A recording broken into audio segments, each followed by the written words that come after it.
Hello, everyone. Okay, so once again, just the reminder that I am doing the numerology and the astrology for November 6th, 2020. It is November 5th, 2020 at the moment. It is about 3 in the afternoon. So again, many things can change related to the election, and we're just going to dive into everything from a clean, clear, numerological, astrological perspective. All right. If you add 11/6/2020, you get the number 12. And if you add the 1 and the 2 together, you get the number 3. The number 3 is the connection of 3 points or 3 perspectives that allows for the formation of new energy and vitality. The number 3 brings a new dimension to the perspective of the soul beyond the duality of the mind and the ego, and has emerged into a 3-dimensional perspective. This allows for a newfound experience of expression, imagination, and enthusiasm. In psychology, triads can be complicating and confusing because human nature tends to take sides and does not know how to move well into balance within the 3 true perspectives. This is more difficult for the mind to comprehend. This forces us to look beyond our experience, the number 1, and beyond the understanding of someone else, the number 2, and finally stepping into the 3rd position of objectivity, the number 3. When you are able to stay aware and observe without judgment, there is no longer a need to be right or correct. Life becomes an exploration into the amazing possibilities within life. As this happens, the mind opens, becomes more flexible, and the body relaxes. The experience expands us into feeling friendly, fun, and humorous. The upright triangle of the masculine indicates the masculine force at work within the physical plane of existence. The upward force of the masculine shows its desire to connect with the spiritual realm. The downward pointing triangle shows the feminine force as it attempts to connect to the spiritual in the physical realm. This triangle looks like a vessel that holds and creates life. The positive characteristics of the number 3 are uplifting, humorous, inspiring, and able to reframe negative experiences into positive ones. The negative characteristics are being out of touch with reality, being idealistic, constantly moving in an up and down motion. This number is associated with the nervous system, and when we are in such a pattern, we strive for a level of perfectionism. But that puts a lot of stress on our body. So notice when we are putting too much pressure on ourselves and not taking care of our health. The lesson is to become aware when we are too inwardly focused or outwardly preoccupied.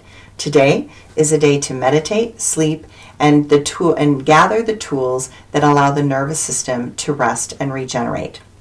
The astrology today. Mercury is unwinding its kinks and is forming a lower square to Saturn for the final time. Problems that were there in September now have more insight and information. We have the ability to make an energy correction, but this makes people a bit stressed, anxious, and overwhelmed. The negativity is strong, and we need to be aware that those that are completely in a state of distress are really struggling.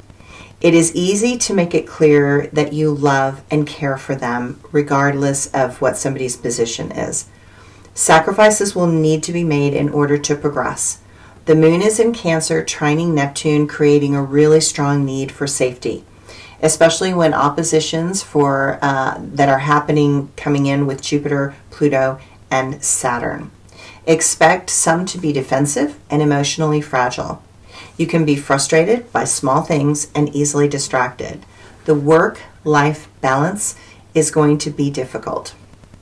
Chiron is in Aries, and all the big wounds that we endured and now realize that those risks have not been delivered that we expected are really bugging us. We do not need to fight about it, but we need to deliver things that show the integrity of who we really are. The astrology is going to give tremendous resistance and difficulty. You're going to feel a level of frustration that you have never experienced. Pay attention to what you need to maintain balance. A massive amount of energy is coming in. The outside circumstances cannot be stopped. The inside energy can be learned to adapt to a stronger and more grounded perspective. So that is going to be the goal. Things are going to be torn apart and also be brought back together. We are coming into some of the biggest waves and peaks of our entire life over the next 6 months. It is essential to be aligned with our core truths, not the truths of others. This next month is going to get crazy. We have to stay completely aligned with ourselves, focus on a world filled with happiness. We can make it through together. We are each responsible for bringing at least one particular truth to this world, and this is a world that is desperate for that wisdom within. All we have to do, while everything is breaking down, is to find a way to give that gift, because none of us can control what is about to happen. We can only take responsibility for our small part in this Shakespearean tragedy. Once again, I remind all of us that this astrology goes through heavy darkness through 2023. So it is time to get brutally honest and find the friendships and connections that can help us stand strong throughout this time of hardship and difficulty. Each of us have to get prepared for a global crisis. No more waiting. It is critical to get prepared now. So, my quote for today is actually from the lovely Miss Eleanor Roosevelt. She said, basically, we could not have peace or an atmosphere in which peace could grow unless we recognize the rights of individual human beings, their importance, their dignity, and agreed that was the basic thing that had to be accepted throughout the world. Thank you, Miss Eleanor Roosevelt. Okay. Now, I'm going to give one more quote in my blog today for Miss Eleanor that is leading us into what I'm going to say with my blog about what's coming up. Okay, everybody breathe. Okay, so Miss Eleanor Roosevelt said, all of us in this country give lip service to the ideals set forth in the Bill of Rights and emphasized by every additional amendment. And yet, when war is stirring in the world, many of us are ready to curtail our civil liberties. We do not stop to think that curtailing these liberties may, in the end, bring us a greater danger than the danger we are trying to avert. So, my sobering look at what lies ahead here. We are coming into an extreme time. Perhaps we thought we could be coming out of it, but we are not. Mercury is facing Saturn and bringing up a lot of frustration. Things that are difficult to deal with are everywhere. Beauty can still be found, but the North Node in Gemini and the South Node in Sagittarius creates more important things than just the political environment. Yes, I did just say that. The South Node in Sagittarius is trying to get us to notice that we are feeling lost in the world, not belonging, not a part of this present shocking reality, and recognize that both sides feel the same way, not just your perceptual position. Everyone feels that their position is correct, and they are justified on their side. The light workers are fighting with the spiritual warriors, are fighting with the angelic warriors, are fighting with the religious warriors, are fighting with the healer warriors, are fighting with the rainbow warriors. Okay. It is an endless cycle where there is no possible result of unification. Why is this happening? What the hell is going on? We have to look. There is a Venus in Libra opposing Mars in Aries retrograde. When did that happen before? In 1941, when Japan attacked Pearl Harbor. Yes, I did just say that. Mars is about to stop and move forward next week, but 1 month after Mars came out of retrograde in 1941 was the attack on Pearl Harbor. The last time we had the North Node in Gemini was 9/11. The eclipses at the end of November and December are in Sagittarius Gemini, magnifying the North and South nodes. Saturn is coming in to hit America's Pluto in its natal chart. This is a big deal. Everything indicates that each of us must rethink our identity.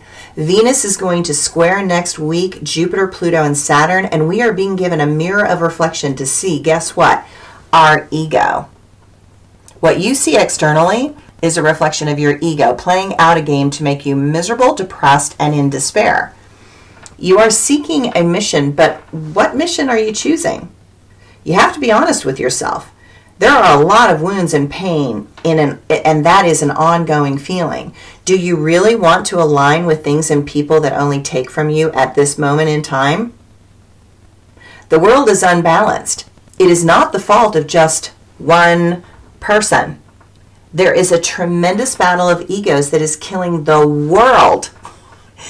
If you make choices that are not in alignment with who you really are going forward, you are going to create more suffering, and it will only allow you to encounter resistance from every angle.